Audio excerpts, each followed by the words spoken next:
بسم اللہ الرحمن الرحیم۔ مراقبہ تھیوری سمجھنے والوں اور باقاعدہ مراقبہ کرنے والوں کو خوش آمدید۔ گزشتہ ایپیسوڈ میں ہم نے انداز نشست کا تفصیلی احاطہ کیا۔ اس ایپیسوڈ میں ہم انتہائی اہم رکن مراقبے کا تصور کرنا، اس کا تفصیلی احاطہ کریں گے اور سمجھ لیں گے کہ تصور کس طرح سے کرنا ہے۔ اس کے بعد ہم مراقبہ کریں گے تو انشاءاللہ اسپریچول جرنی کا آغاز ہوگا۔ اس کے علاوہ عموماً مراقبہ سمجھنے والے جانتے ہیں کہ مراقبہ کرنے میں مادی امداد کا بھی سہارا لیا جاتا ہے، تو بے شمار طریقے ہیں جس سے مادی امداد حاصل کی جاتی ہے مراقبے میں کامیابی کے لیے۔ ہم یہاں دو صوفیانہ طریقوں کا ذکر کریں گے۔ مراقبے کا مقصد باطنی نگاہ کو حرکت دینا ہے۔ یہ مقصد اس وقت پورا ہو سکتا ہے جب آنکھ کے ڈیلوں کی حرکات زیادہ سے زیادہ ساکت ہو جائیں یا انہیں زیادہ سے زیادہ معطل رکھا جائے۔ آنکھ کے ڈیلوں کے تعطل میں جس قدر اضافہ ہوتا ہے اسی قدر باطنی نگاہ کی حرکت بڑھ جاتی ہے۔ اس قانون کو سامنے رکھتے ہوئے مراقبے کے وقت روئیں دار رومال یا کپڑا آنکھوں کے اوپر بطور بندش استعمال کیا جاتا ہے۔ کپڑے کا رنگ سیاہ ہو تو اچھا ہے، بہتر یہ ہے کہ کپڑا تولیے کی طرح روئیں دار ہو یا نرم روئیں دار تولیہ استعمال کیا جائے۔ بندش میں اس بات کا خیال رکھا جائے کہ پپوٹے تولیے یا کپڑے کی گرفت میں آ جائیں۔ یہ گرفت ڈھیلی نہیں ہونی چاہیے اور نہ اتنی سخت کہ آنکھوں میں درد ہونے لگے۔ منشا یہ ہے کہ آنکھوں کے پپوٹے ہلکا سا دباؤ محسوس کرتے رہیں۔ مناسب دباؤ سے آنکھ کے ڈیلوں کی حرکت بڑی حد تک معطل ہو جاتی ہے۔ اس تعطل کی حالت میں جب نگاہ سے کام لینے کی کوشش کی جاتی ہے تو آنکھ کی باطنی قوتیں، جن کو ہم روحانی آنکھ کی بینائی کہہ سکتے ہیں، حرکت میں آ جاتی ہیں۔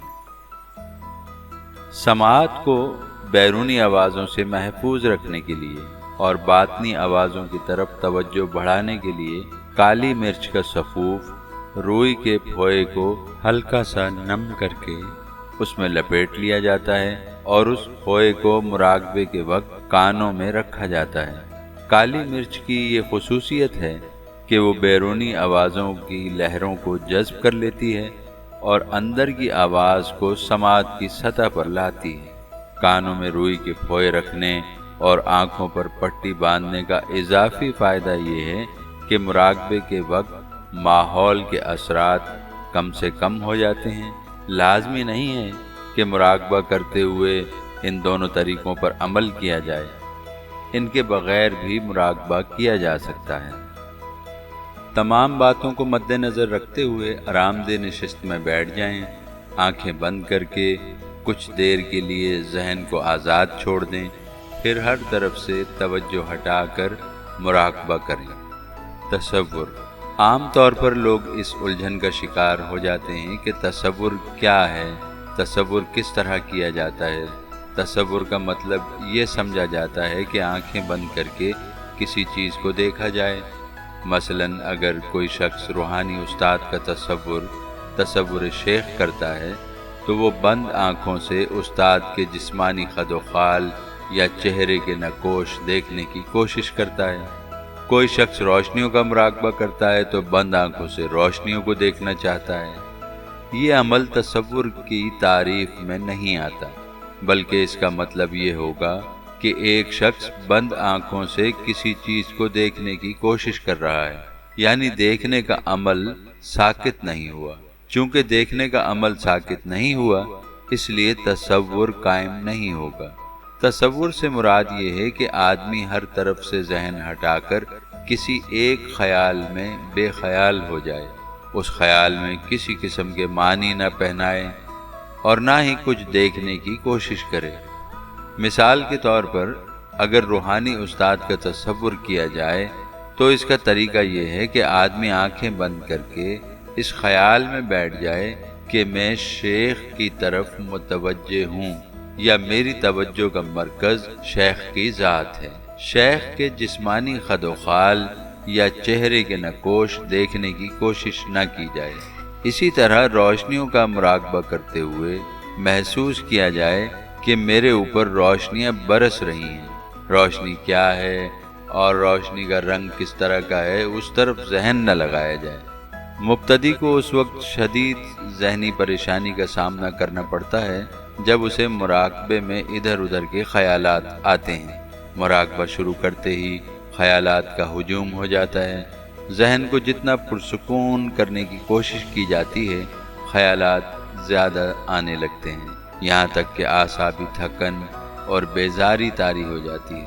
کبھی خیالات اتنی شدت اختیار کر لیتے ہیں کہ آدمی مراقبہ ترک کر دینے پر مجبور ہو جاتا ہے۔ وہ سمجھنے لگتا ہے کہ اس کے اندر مراقبے کی صلاحیت ہی نہیں ہے، جبکہ یہ بات ایک وسوسے سے زیادہ کوئی اہمیت نہیں رکھتی۔ ذہن کا کردار گھوڑے جیسا ہوتا ہے۔ جب گھوڑے کو سدھانا شروع کرتے ہیں تو وہ سخت مزاحمت کرتا ہے، لیکن مسلسل محنت کے بعد کامیابی ہو جاتی ہے۔ اسی طرح ذہن کو کنٹرول کرنے کے لیے مسلسل محنت ضروری ہے۔ اصول و ضوابط کے ساتھ وقت کی پابندی سے مراقبہ کیا جائے تو قوت ارادی حرکت میں آ جاتی ہے اور ذہن کا سرکش گھوڑا بالآخر رام ہو جاتا ہے۔ ہماری شعوری زندگی میں ایسی بہت سی مثالیں موجود ہیں جن میں توجہ تمام خیالات کے باوجود زیادہ وقفے تک کسی ایک نقطے پر مرکوز رہتی ہے۔ ایسی چند مثالیں دے کر ہم واضح کریں گے کہ مراقبے میں تصور قائم ہونے کے کیا معنی ہیں۔ مثال نمبر 1، دو افراد کے درمیان جذبہ الفت و محبت ہے۔ جب دو افراد کے درمیان پسندیدگی کا رشتہ قائم ہو جاتا ہے تو دونوں کے ذہنوں میں زیادہ سے زیادہ وقت ایک دوسرے کا خیال موجود رہتا ہے۔ دونوں کے خیالات ایک دوسرے کے ساتھ رد و بدل ہوتے رہتے ہیں، لیکن خیالات کے اس تبادلے میں زندگی کے معاملات متاثر نہیں ہوتے۔ مثال نمبر 2، ایک بیٹا کئی دنوں تک ماں کی نگاہوں سے اوجھل ہو جاتا ہے۔ اس وقت ماں کی حالت یہ ہوتی ہے کہ ہمہ وقت بیٹے کا خیال اس کے دل و دماغ پر مسلط رہتا ہے۔ اگرچہ وہ ضروریات کے تمام کام انجام دیتی ہے، لیکن بیٹے کا خیال اس کے ذہن سے الگ نہیں ہوتا۔ مثال نمبر 3، مصنف مضمون لکھتے ہوئے تمام تر ذہنی صلاحیتوں کا رخ مضمون کی طرف کر دیتا ہے۔ مضمون کی تفصیلات، جملوں کی نشست و برخاست اس کے پیش نظر ہوتی ہے۔ حواس کئی سمتوں میں کام کرتے ہیں۔ نظریں کاغذ کو دیکھتی ہیں، ہاتھ قلم کو پکڑتے ہیں، کان آوازیں سنتے ہیں، قوت لامسہ میز کرسی کو محسوس کرتی ہے اور قوت شامہ ماحول میں رچی ہوئی خوشبو کا ادراک کرتی ہے۔ اس کے باوجود ذہن مضمون اور اس کی تفصیلات سے نہیں ہٹتا اور بالآخر مضمون کاغذ پر منتقل ہو جاتا ہے۔ مثال نمبر 4، بہت دفعہ ایسا ہوتا ہے کہ ہم کسی پریشانی میں مبتلا ہو جاتے ہیں۔ اس حالت میں اگرچہ ہم زندگی کے کم و بیش سارے اعمال انجام دیتے ہیں، لیکن ذہن کے اندر پریشانی کا خیال دستک دیتا رہتا ہے۔ اس خیال میں پریشانی کی شدت گہرائی پر منحصر ہوتی ہے۔ ہم چلتے پھرتے بھی ہیں، کھاتے پیتے بھی ہیں، بات چیت بھی کرتے ہیں، سوتے جاگتے بھی ہیں، لیکن ذہنی حالت کا تجزیہ کیا جائے تو پتہ چلتا ہے کہ ذہن کے اندر پریشانی کا خیال متواتر حرکت میں ہے۔ کبھی کبھی پریشانی کا خیال ذہن پر اس قدر غالب آ جاتا ہے کہ ہم ماحول سے اپنا رشتہ منقطع کر بیٹھتے ہیں اور گم سم ہو جاتے ہیں۔ جس طرح اوپر بیان کی گئی مثالوں میں تمام جسمانی افعال اور خیالات کے ساتھ ذہن کسی ایک طرف متوجہ رہتا ہے، اسی طرح مراقبے میں خیالات کے باوجود ذہن کو مسلسل ایک تصور پر قائم رکھا جاتا ہے۔ مراقبہ کرتے وقت مختلف خیالات ارادے اور اختیار کے بغیر ذہن میں آتے ہیں، لیکن مراقبہ کرنے والے کو چاہیے کہ خیالات پر توجہ دیے بغیر اپنے تصور کو جاری رکھے۔